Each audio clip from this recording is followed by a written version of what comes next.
Hi, my name is Hannah. Welcome back to my channel. I hope you are all having a wonderful summer and finding a way to stay cool. It has been so warm, but I have read some interesting books the past little while and I'm excited to talk about them. So let's just jump into that. So the first book that I want to talk about is called Threads of Life, A History of the World Through the Eye of a Needle by Claire Hunter. And this book focuses really on needlework throughout history and the importance of it and how it has a lot of times been devalued and not seen as a true art form, and how it has been used throughout the centuries to tell stories, to keep family histories alive, to teach, to instruct, all sorts of things. And this book was fascinating. I love needlework, I love sewing, I love all that kind of thing. And so this was really just like for me. But that being said, I think that if you don't love needlework, you might find this book to be a little bit dry.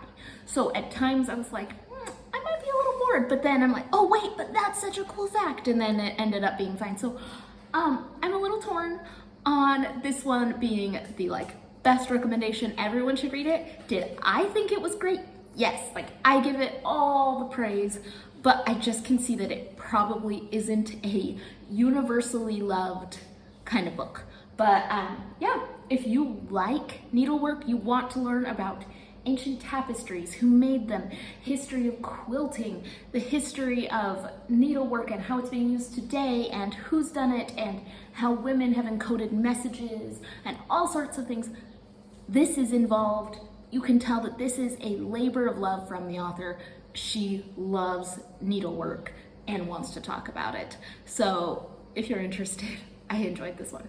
So the next book that I read was, I think it was a recommendation from AJ over at AJ Dunn Reads and Writes. So I will make sure to link their channel down below.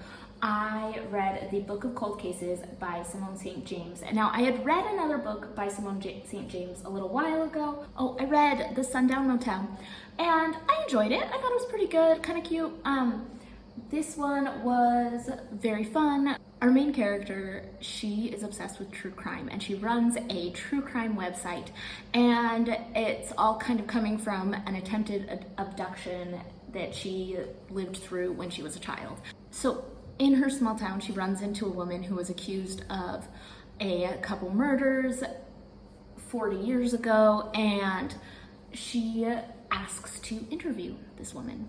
And so our main character is going out to Beth's mansion and is trying to learn about her, but something creepy's going on. There's a bit of some sort of supernatural something going on, and it kind of has that fun mystery tone. I enjoyed this book a lot, but my only thing is, if you want to read this book, be patient through the first chapter, because some of the writing in the first chapter really made me want to put this down.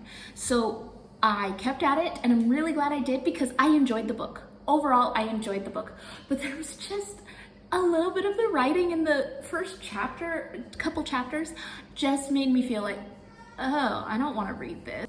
So our main character describes herself in the first couple chapters, which I'm always a little iffy on too.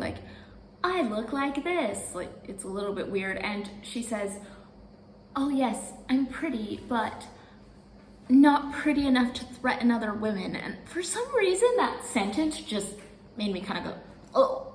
Huh.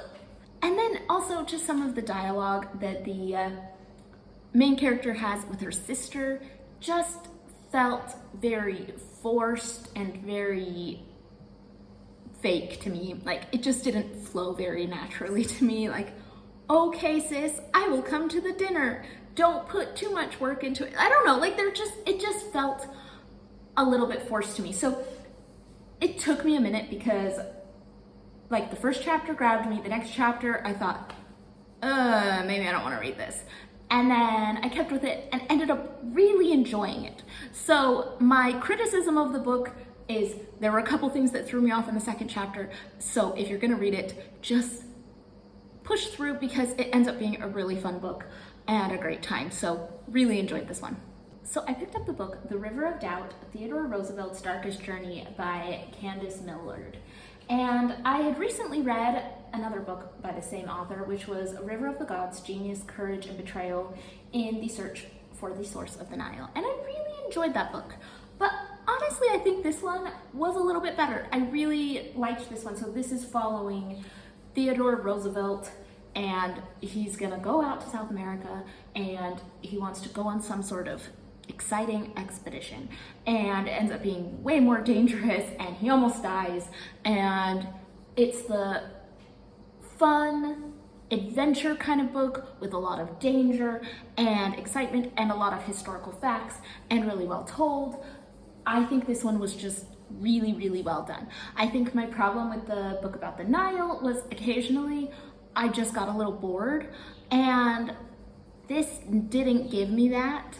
I was really, really with it the whole time. So if you're interested in these events, this was a fun one. It was really interesting. And also I just read, what was it? The Big Burn.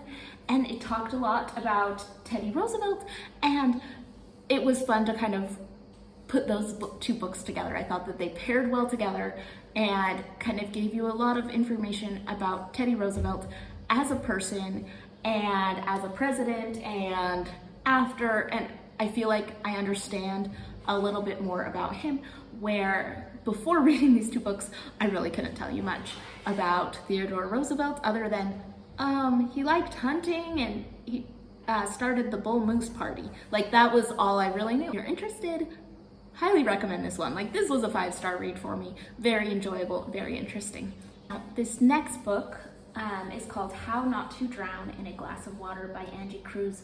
And can I just say, if you're going to read this book, do it on audio. It is an excellent audiobook. I absolutely adored it as an audiobook. The narrator was so lively, it felt so real, and this book is told as a series of interviews at an employment agency. Gata has 12 sessions with a job counselor, and this is kind of her interviews, and through the interviews she tells her life story and you get to know more about her. And I think that the format was very interesting and a little bit different. So it was a super unique format for a book. I really thought that the voice was super strong, and at first I was a little like, what am I listening to? What is this? What's happening? And as it went on, I ended up feeling really connected to Gata and her story. And while I wouldn't agree with all the decisions that she made, you can definitely see the influences of time period, life situation, being an immigrant, culture. You can see all those influences pulling on her, and family influences, and how her life has kind of turned out. And you can also see the things that she's missing, the things that she doesn't understand. And I thought that it was really interesting, super well done. And I just got to the end and I almost teared up a little bit. Like, I thought, okay, yeah, just like a series of interviews, tells her life, okay.